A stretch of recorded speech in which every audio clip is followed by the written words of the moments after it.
Olá, eu sou João Vitor Xavier, este é o CNN Esportes SA. Toda semana um entrevistado especial para falar do mundo dos esportes e do mundo dos negócios.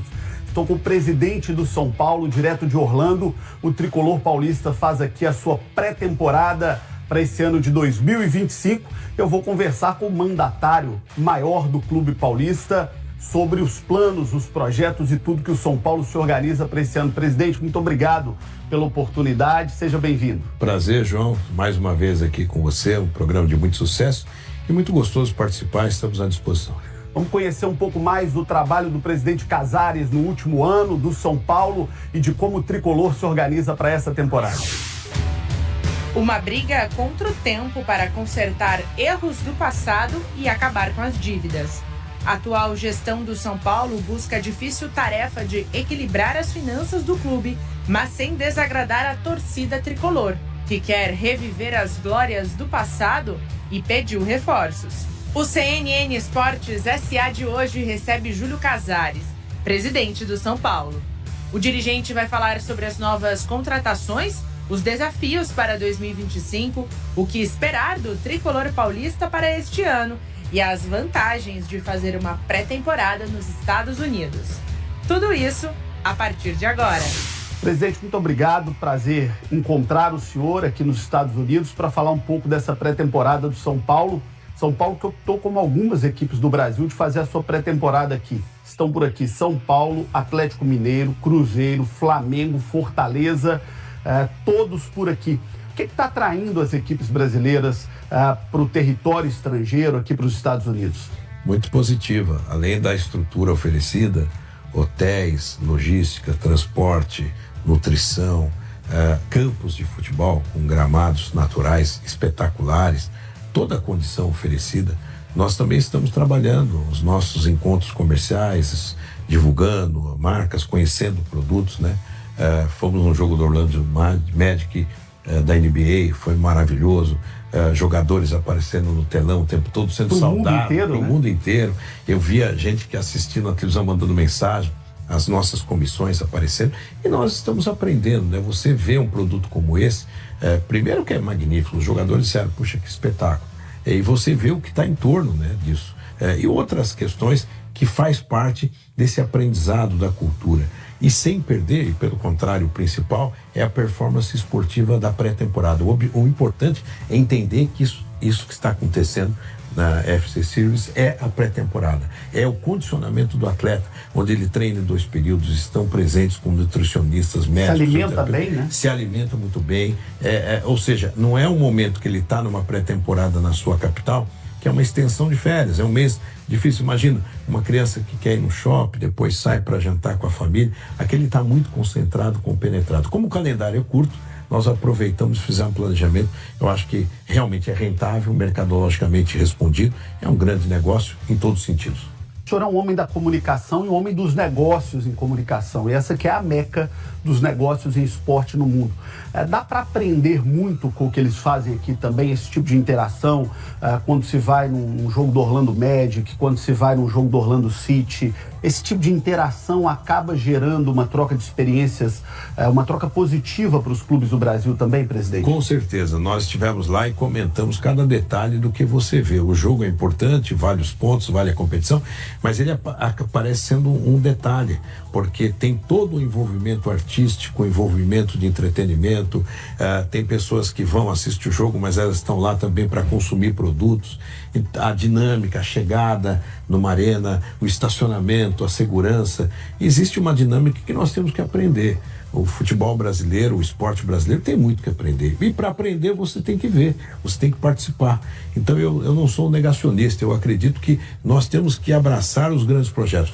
Estamos distante, mas temos que dar os primeiros passos. E o São Paulo, o Atlético, o Cruzeiro, o Flamengo, o Fortaleza estão dando. São certamente dirigentes ocupados que não querem passear, mas estão vindo aqui para envolver, integrar as suas marcas ao grande negócio do mundo, que é estar nos Estados Unidos, no entretenimento e nos grandes centros do mundo. Essa semana, a sua colega de direção no futebol paulista, a Leila, presidente do Palmeiras, fez uma crítica aos clubes que optam por fazer a sua pré-temporada fora. E ela foi até muito dura nessa crítica, que acabou dirigindo aos seus colegas dirigentes. Ela usou o termo que pré-temporada fora é um jeito do dirigente passear.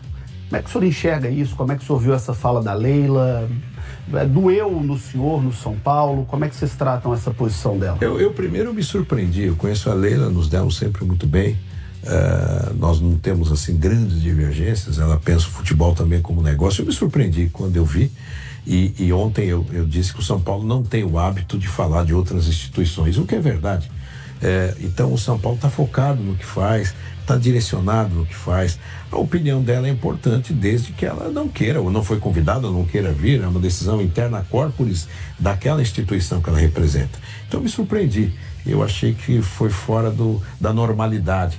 Mas ela é uma pessoa experiente, uma empresária experiente, certamente está revendo essa posição. Até porque os dirigentes do Atlético, do Cruzeiro, do Flamengo, do Fortaleza, tudo que não quer, não tem tempo é de passear. Nós estamos trabalhando aqui e nós viemos aqui imbuídos dessa postura. Eu acredito que tanto os dirigentes do São Paulo como os demais clubes estão aqui porque foram convidados, porque entendem ser uma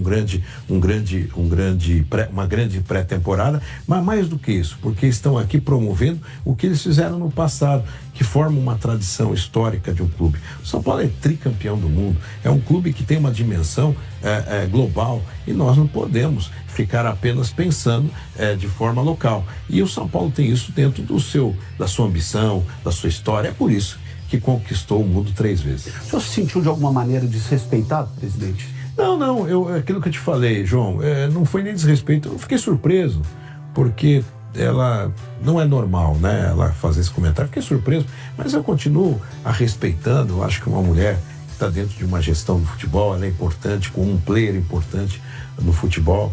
Eu apenas surpreendi, mas eu tive que fazer a minha colocação, embora não fiz nenhuma ilação às palavras dela, eu fiz falando do São Paulo. São Paulo tem por hábito não falar de outra instituição, a não ser quando for favorecer o produto de forma positiva.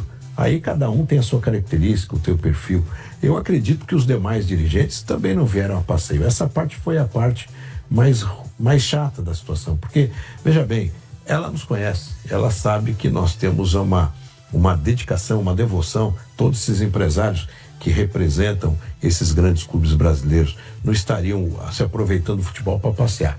Nós teríamos condições de fazê-lo quando tem tempo, de forma própria, direto com a família, até porque quem está envolvido no futebol não está nunca passeando. Eu estou de roupa aqui, trabalhando, acompanhando o treino, presente. Dando entrevista, que é um prazer muito grande. Mas acho que foi uma infelicidade. E momentos infelizes são para a gente corrigir rumos. E talvez ela não repita isso não, mas eu acredito muito na Leila. Ela não é uma pessoa que tem má fé nas colocações. Acho que escapou. Presidente, eu entrevistei os dirigentes da FC Series aqui no CNN Esportes S.A. Eles tiveram a oportunidade de nos mostrar a estrutura que está sendo colocada à disposição dos clubes, né? Estrutura de hotelaria, de centro de treinamento, de campos. E é algo de primeira qualidade, é algo que o mundo do futebol tem que celebrar, né? Os clubes que estão aqui estão tendo o que há de melhor no mundo. Além dessa estrutura física, do ponto de vista financeiro, a conta também fecha para os clubes? Fecha. Olha, o São Paulo jamais estaria apenas por uma troca de estrutura, know-how, etc. O São Paulo tem uma rentabilidade. O São Paulo, ao fazer a coletiva de imprensa do Oscar, estava aqui com o seu patrocinador Master, que está apoiando as ações aqui.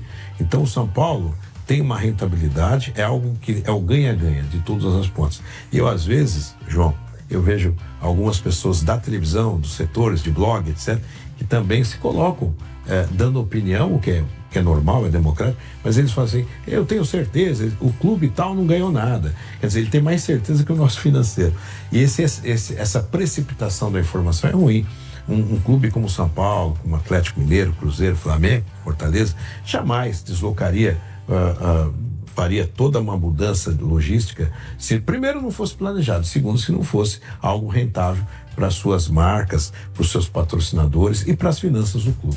São Paulo apresentou essa semana o Oscar, que é a cereja do bolo do tricolor, um grande ídolo da história do clube, que está de volta para sua casa. Eu queria que o senhor nos dissesse o que significa, na visão do São Paulo, de time, de competição e também de produto, o retorno do Oscar. Primeiro, o Oscar é uma referência internacional, um homem que brilhou na Europa, a Premier League, é um jogador que tem 33 anos, não tem uma cirurgia, é um jogador que tem uma qualidade técnica e começou no São Paulo. Então, quando você resgata um jogador que tem o DNA de Cotia, que a gente chama, assim como foi com o Lucas, nós ganhamos 2 jogadores, porque o jogador entra de forma diferente, com o coração.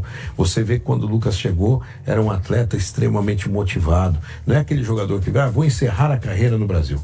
Então, essa conexão com o clube formador, e o São Paulo guarda isso no seu DNA, traz uma dupla potência na volta desse jogador. Então, o Oscar é um cara que representa o São Paulo na sua origem, e a sua formação técnica, a sua experiência, a sua visão no mundo do futebol, quando você fala na Premier League, é a referência maior hoje do futebol mundial, nos deixa muito felizes. E foi algo que nos trouxe a demorar um pouco. A gente falava muito com ele, eu falava, ele na China, o problema do fuso horário, e eu conversava, olha, Oscar, tá chegando a hora, porque a contratação, ela não acontece em uma semana, um mês, ela acontece antes. Quantas vezes eu fui para Londres visitar o Lucas, e eu dizia para o Lucas, para a Lária, a mulher dele, olha, tá chegando a hora, vocês...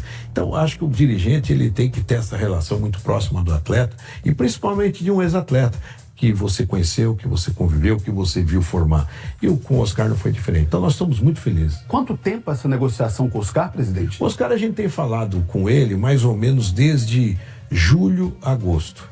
Foi assim, uma conversa mais madura, porque sempre quando ele estava no Brasil, ele queria assistir jogo do São Paulo, levar o filho dele do São Paulo, eu arrumava lá um espaço para a família dele, então a gente já mantinha uma relação muito legal, e eu sempre dizia o mote, olha, você tem que voltar para São Paulo, né? Isso eu falo para todos. Outro dia encontrei o Anthony lá num jogo contra o Arsenal, Manchester United, e eu falei, quando você quiser voltar, claro que no caso dele ele vai demorar muito ainda, mas eu sempre digo, então você tem que manter viva essa relação, e na hora de uma competição, porque outros clubes queriam naturalmente, entra muito forte, não é só o coração, mas essa relação pessoal que o dirigente tem, essa relação histórica, e quando você consegue sacudir isso, é muito importante. Falando do negócio, eu tô vendo aqui no peito do senhor Superbet, que é o patrocinador master do São Paulo, que participou da apresentação do Oscar.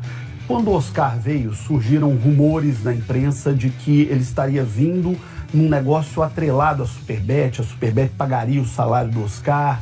Como é que foi essa construção financeira da vinda do Oscar e qual o papel do patrocinador nesse processo? Olha, a Superbet, através do Alexandre, é um parceiro muito importante, e quando nós estávamos discutindo a vinda do Oscar, você tem que adequar, e essa é a grande missão de um gestor, adequar um fundo que nós temos de investimento, de capital, nós temos que adequar um orçamento e não podemos extrapolar um teto. Por mais que a folha teve uma desoneração, porque saíram alguns jogadores, mas nós não podemos comprometer. Então ao conversar, por isso que é tudo muito rápido, você conversando com o atleta, eu sentindo com o agente dele as pretensões, claro que ele não vai ter condição de ganhar o que ganhava na China, é impagável, mas dentro do nosso mercado eu precisava de um apoio para complementar esse investimento. E eu fiz isso, e a Superbet mais do que depressa entendeu, e eu até brinquei, vamos ajudar a ter um super reforço.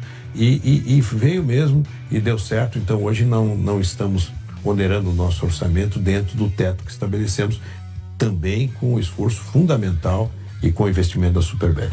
Presidente, o São Paulo é Superbet, mas temos bet em quase todas as camisas do Brasil.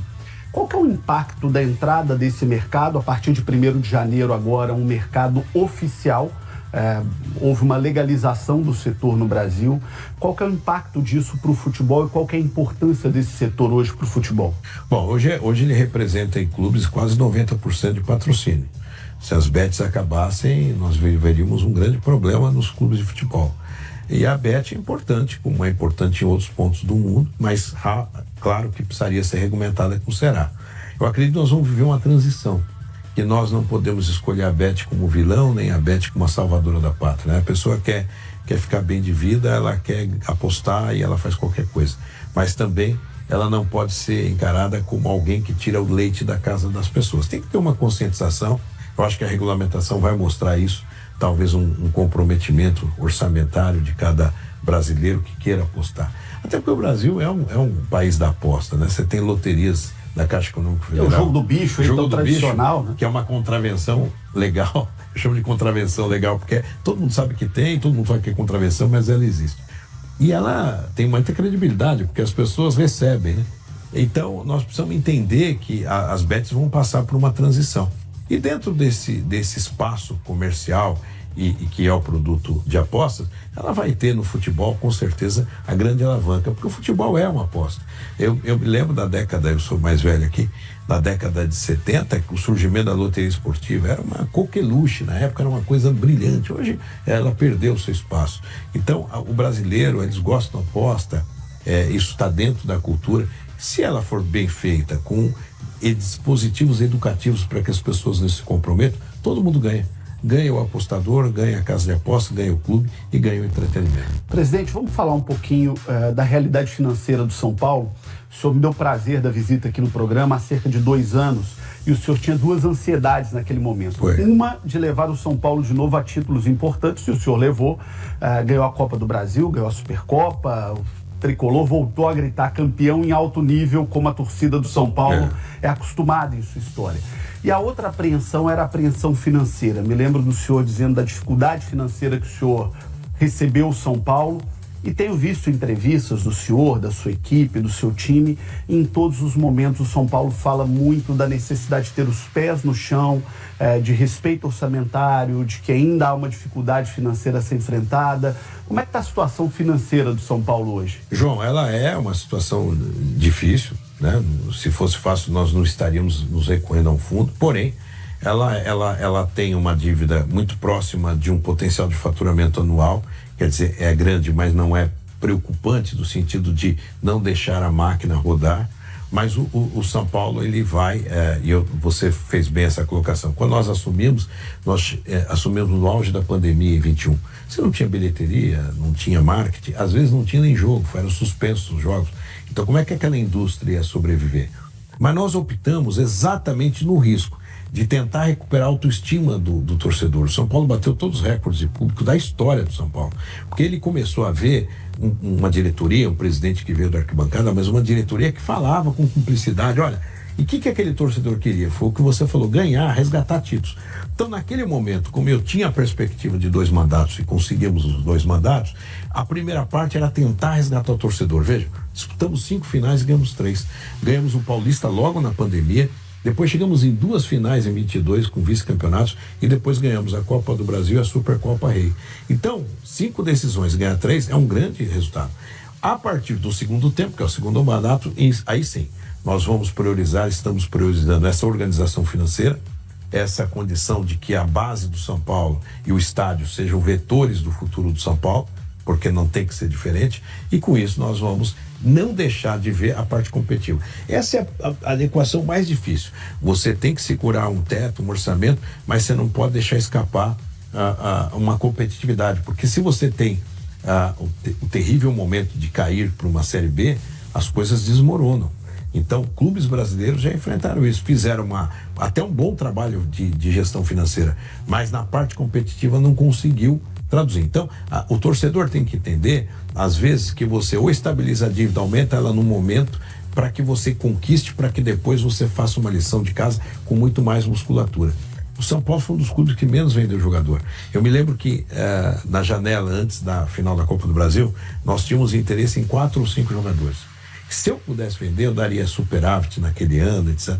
Mas eu tinha uma decisão em frente. Eu pensei, puxa, a entrega era imediata, não tinha essa coisa de entregar para o ano que vem. Eu vou correr o risco, porque era aquele compromisso da autoestima. Uma Copa do Brasil que nós nunca tínhamos. Hoje o São Paulo diz, campeão de tudo porque ganhou tudo, inclusive a Copa do Brasil e a Supercopa Rei. Naquele momento, nós sacrificamos o resultado financeiro, mas conseguimos algo que é um dos maiores ativos do futebol. É o nosso cliente, é o nosso torcedor. Então, ele sabe que nesse segundo tempo, nós não vamos sacrificar o futebol. Vamos tentar fazer time competitivo, mas sempre equilibrando as nossas ações com orçamento rígido e com parcerias para que a gente consiga fortalecer o time e o clube como um todo. Acompanhando a realidade, o dia a dia do São Paulo, a palavra SAF começou a ser comentada nos bastidores do São Paulo, no dia a dia do clube. O São Paulo vai virar uma SAF? Olha, eu quando estava na campanha, eu dizia o seguinte, que o São Paulo não seria o primeiro nem o último a virar SAF. A SAF é uma realidade que ela, no tempo certo, vai ser discutida. Parece que é uma resposta que eu estou aqui na vaselina, vamos chamar assim. Não. O que acontece hoje, João? Nós temos SAFs e SAFs. Nós não temos ainda uma transição perfeita desse modelo. Nós temos algumas SAFs que deram certo, outras que estão em desenvolvimento. Então, ainda é muito cedo para que o São Paulo tome essa decisão. Porém, que é uma realidade, você compete com clubes que vêm aqui, tem um orçamento X, que só de contratação supera o próprio orçamento que eles teriam de receita para comprar jogadores. Porque vem um dinheiro, depois esse dinheiro faz um looping para clubes do mesmo grupo. Então o jogador vem aqui, ganha um campeonato, já vai para outro lugar. Eu acho que isso é uma coisa que tem que ser regulamentada. É o caso do Botafogo, por exemplo. É o caso do Botafogo. Tem que ser regulamentada, porque nós precisamos ter que o jogador... SAFs que detém grupos de vários times, tem que ter um período maior para você fazer esse looping, essa ciranda. Porque senão parece uma barriga de aluguel. Você deixa ali, preserva aqui, joga ali, depois tira para cá. Eu acho que isso é ruim para o clube, é ruim até para o atleta, não é? Então eu acredito que isso tudo vai ser decantado. Agora, é claro que o São Paulo tem que olhar modelos. O São Paulo pode não ter uma SAF no tradicional, como está colocado aí, mas pode avançar. O São Paulo tem olhado outras oportunidades para que o São Paulo ganhe musculatura e consiga fazer com o que faz de forma associativa, de uma forma mais profissional. Tem uma informação, inclusive, de que a base do São Paulo poderia ser o ponto de partida para uma SAF. Tem uma informação de que um fundo grego poderia entrar na SAF da base do São Paulo. O que é de verdade nisso? Eu vou falar para você, porque nós temos aqui um compromisso falar, o São Paulo... através da minha pessoa, foi procurado ano passado diretamente pelo Marinax, que é dono do Olympiacos, é dono do... Evangelos Marinax. Exato. Ele é dono do Olympiacos, do Nottingham Forest e do Rio Ave, Portugal. Ou seja, uma plataforma de 3 clubes. É um empresário bilionário, mas que gosta de futebol, que tem uma performance dentro do futebol muito grande.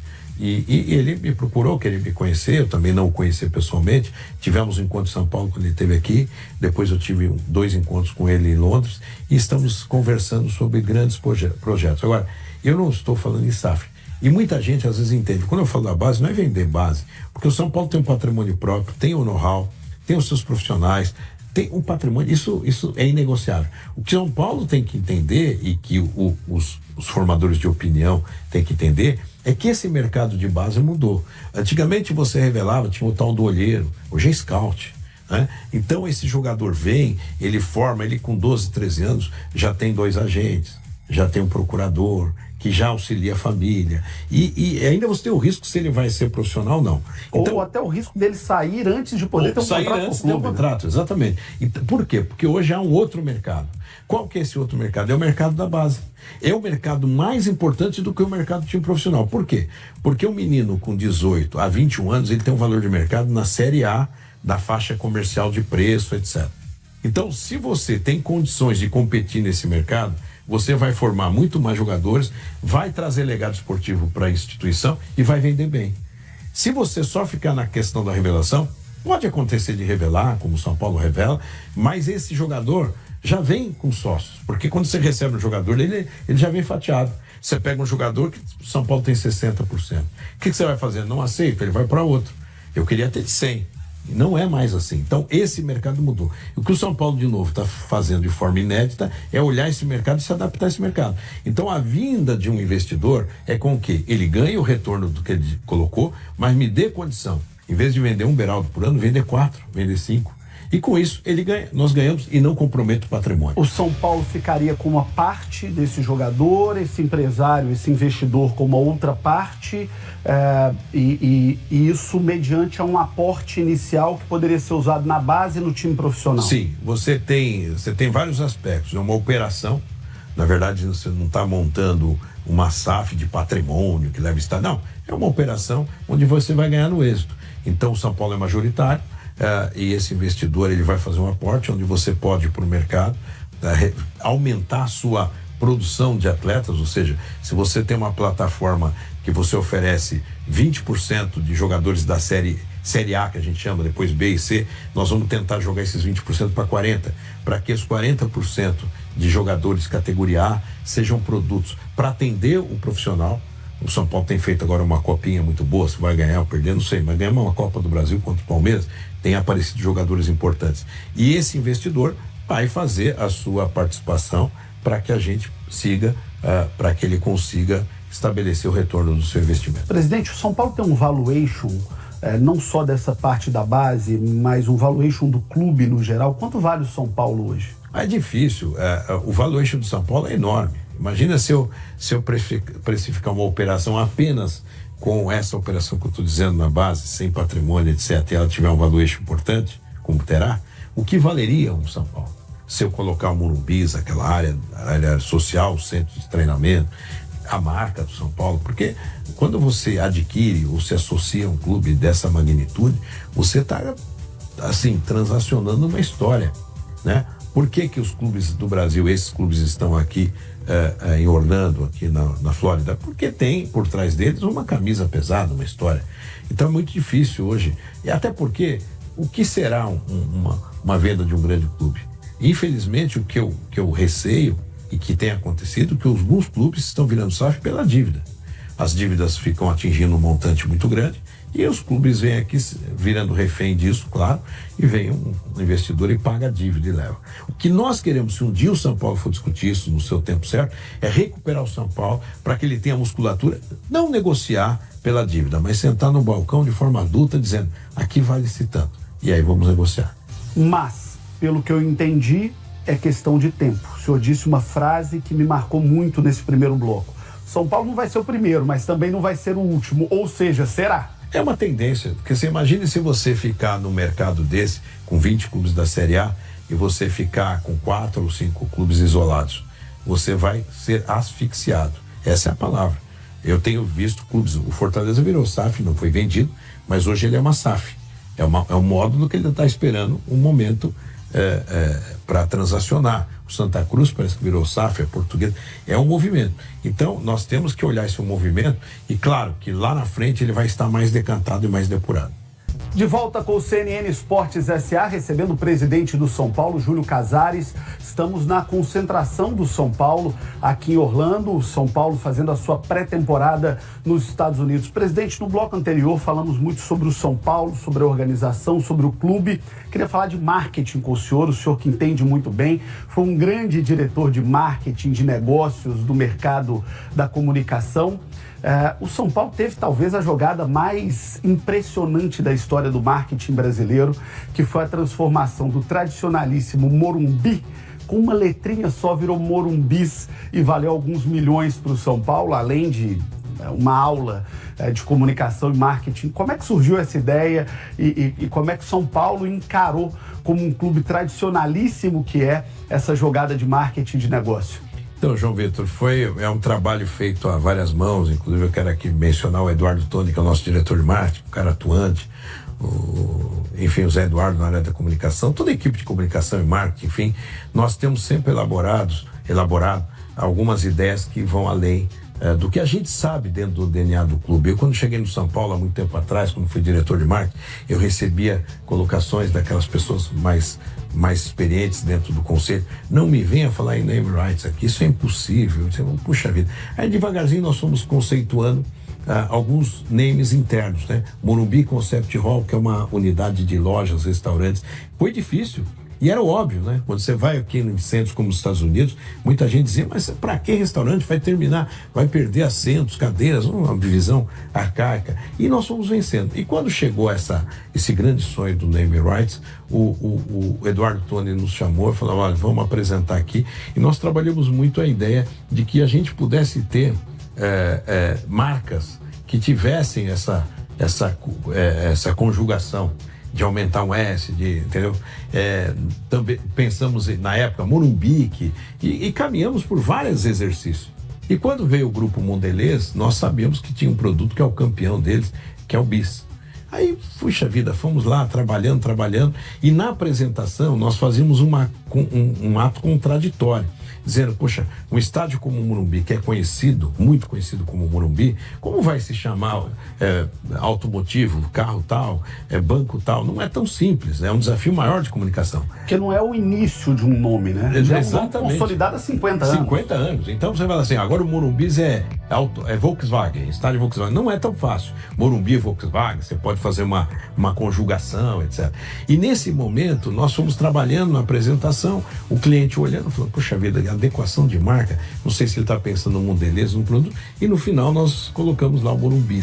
Na hora, nós sentimos a motivação, porque foi uma surpresa, né? Eu me lembro que esse assunto não saía da nossa sala, e nessa hora, João, eu senti que a venda estava feita, porque eu vendia muitos projetos na televisão, e você sente a empolgação da pessoa que está recebendo aquele projeto, aquela mensagem. E eles gostaram muito. E eu vi movimentação, aí eles ligaram, não, nós vamos em 15 dias, segredo, vamos assinar um protocolo de confidencialidade. Eu falei, poxa, a venda está bem encaminhada. E ficou bom, eu acho que está bom para a marca, está bom para o São Paulo. E eu me lembro que muita gente falava assim, poxa, mas o estádio é conhecido como Cícero Pompeu Toledo, um grande dirigente que sonhou esse estádio grande, e nós fizemos uma estátua para o Cícero, maravilhosa, que realmente reflete o que ele era, foi inaugurada com a família e está lá no local onde tem o nome Morumbi. Então é muito importante, foi um case mesmo, além de outros. Então eu quero saudar a nossa área de marketing, é o mercado que começa a olhar essa possibilidade no futebol e no esporte como uma saída de mais vendas, mais eficiência. Me lembro também, quando o senhor esteve comigo aqui no programa, que o senhor tinha uma insatisfação com a fornecedora de material esportivo e que estava no caminho de trocar. Isso. Hoje é a New Balance, e o senhor disse que buscaria uma empresa que valorizasse produtos exclusivos para o São Paulo, que tivesse a cara do São Paulo, que conseguisse entender o espírito do torcedor do São Paulo. O casamento com a New Balance está feliz? Muito, muito. A New Balance, inclusive, tem lançado, até vim com essa roupa, tem várias roupas que nós estamos lançando aqui, que é importante também. Outro dia a nossa equipe ficou um tempo no Japão e vem novidade sobre o tema do nosso aniversário de conquista do tricampeonato mundial, inspirada nessa grande conquista, porque para nós o título mundial é algo que reflete na vida como conquistas quase inalcançáveis hoje. Não é fácil. Imagina um clube tricampeão do mundo, imagina um clube que é 3 vezes campeão seguidos de um Brasileirão, como foi na geração do Muricy, que hoje é nosso coordenador de futebol. Então, São Paulo, com esses feitos, ele tem que também traduzir isso em produto. Então, a New Balance, que tem essa exclusividade de São Paulo, ela olha o São Paulo de manhã, de tarde e de noite. E nós discutimos com as nossas equipes oportunidades que agrade o torcedor e que também traga royalties importantes para as nossas condições econômicas do patrocinador e do São Paulo. Nessa entrevista que fizemos, o senhor me disse o seguinte, olha, o São Paulo deixou de ganhar porque em algum momento se tornou um clube, o senhor não usou esse termo, mas me permita, um clube prepotente. O São Paulo se colocou ali no posto de um insuperável, como é que era o termo que a torcida... Soberano. O soberano. Aliás, era o termo que a torcida usava. O São Paulo se assumiu como soberano e perdeu a soberania. E o senhor tinha como missão trazer o São Paulo para os pés no chão, para uma condição de disputa, de competição. O senhor atingiu esse objetivo porque isso atinge muito forte a cultura interna de um clube. O senhor considera que atingiu esse objetivo de trazer o São Paulo para um patamar de pés no chão? Sim, eu tenho total convicção disso. Por quê, João? O São Paulo hoje, quando a gente fala que é o clube mais popular do Brasil, é porque ele, numa casa tão grande como é o Morumbi, ele consegue colocar públicos de média inalcançável, mesmo quando foi campeão do mundo. Então hoje o São Paulo é um clube popular. O São Paulo hoje não é que ele estava prepotente, ele estava acomodado. Ele achava que o São Paulo a qualquer momento faria o que fez e os outros não estavam fazendo. Todo mundo fez sem treinamento, todo mundo investiu na medicina e na ciência esportiva. E o São Paulo deixou de acompanhar esse processo. Mas o São Paulo resgatou uma questão de time de massa. Assim como o Atlético Mineiro, Cruzeiro, Flamengo, que são clubes de massa, o São Paulo hoje é a terceira maior torcida, uma torcida que cresce e que coloca uma média de público que só perde às vezes para o Flamengo. Então hoje é um negócio inacreditável. O São Paulo tem média de 40 mil, média. mas tem públicos de 50, de 60.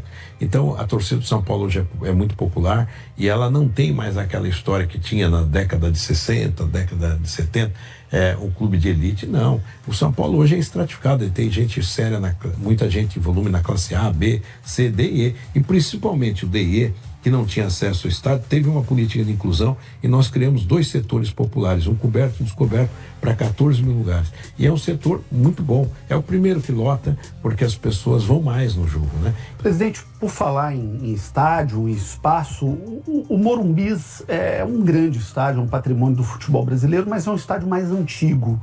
São Paulo tem algum projeto de modernização? O que o clube pode pensar e pode falar a médio prazo sobre isso? São Paulo tem sim algo que traga ao São Paulo um conforto muito grande e que possa, claro, com investidores, trazer uma reforma para que o São Paulo tenha um estádio mais aguerrido, mais próximo, melhor visibilidade e mais conforto. Esse é o nosso objetivo, mas algo que está ainda muito distante, né? O São Paulo tem grandes sangrias, né? A parte financeira é você manter um time de futebol competitivo para tentar ganhar título. Hoje é muito difícil, uma folha de pagamento audaciosa. Então nós temos que ir vencendo conforme as nossas condições. E isso tem, claro, você não pode perder de vista esses objetivos. Eu sempre digo que o objetivo maior é o equilíbrio financeiro, depois a base como estratégia de negócio e futuro do São Paulo e o estádio. É esse tripé que vai dar segurança para a continuidade da instituição com tanta força para que mantenha e continue com as tradições e conquistas. Mas a curto prazo não tem uma data, não temos. Um planejamento, um business plan na mesa? Não. Nós temos hoje uma carta de intenção com a W Torre de trabalhar um projeto. Isso sim, mas nós não temos uma data final.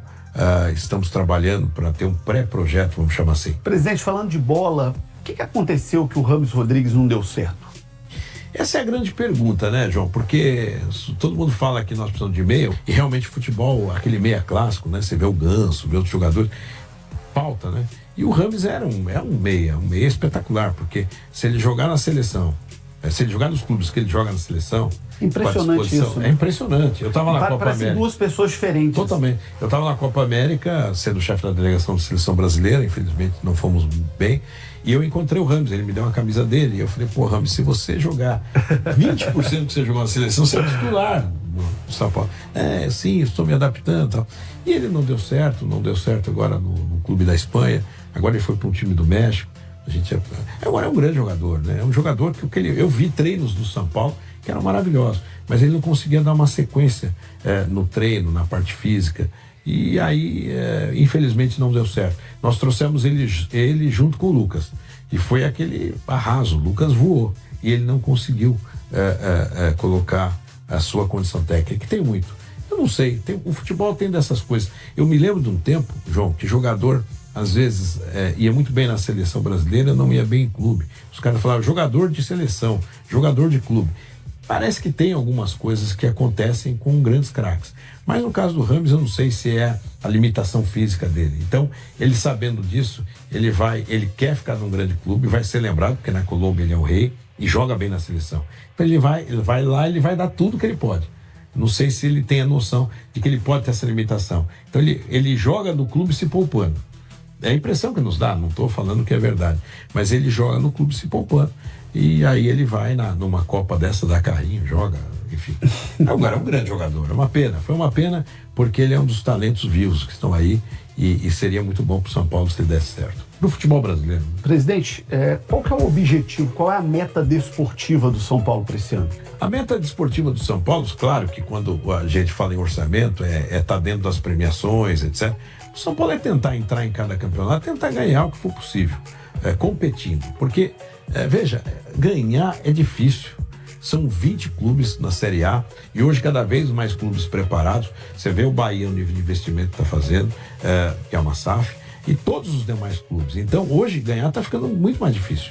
Então os clubes que têm uma folha maior, que se endividam mais, ou que têm um dinheiro que vindo de um investidor, ele tem muito mais chance. E o clube que tem uma lição de casa mais comedida, ele vai disputar dentro do possível. Por isso que às vezes no mata-mata você chega mais longe, porque no mata-mata são 2 jogos, é um jogo aguerrido que pode fazer a diferença, o futebol tem variantes, e no campeonato de tiro largo você depende de elenco. né? Você depende de viagem. Hoje o São Paulo faz voo fretado, o São Paulo tem condições, mas mesmo assim, às vezes falta jogador, porque as contusões são inúmeras que acontecem, então não é fácil. Agora, é entrar para competir. Nós entramos em 21, ganhamos o Campeonato Paulista. Entramos em 22, chegamos em 2 finais. 23, ganhamos a Copa do Brasil. 24, a Supercopa. Estamos competindo. Eu acho que é colocar esse sentimento. O São Paulo tem que entrar em campo dizendo, eu quero ganhar, eu quero chegar. E aí vai disputar passo a passo com os grandes clubes. Agora, é uma missão muito difícil. Mas o nosso objetivo e meta é chegar o mais longe possível em todas as competições. Muito obrigado, presidente do São Paulo, Júlio Casares, aqui no CNN Esportes S.A., especial, direto de Orlando, na Flórida, onde o São Paulo faz a sua pré-temporada para esse ano de 2025. O CNN Esportes S.A. teve o oferecimento de Gerdau, o futuro se molda. Muito obrigado e até o próximo domingo.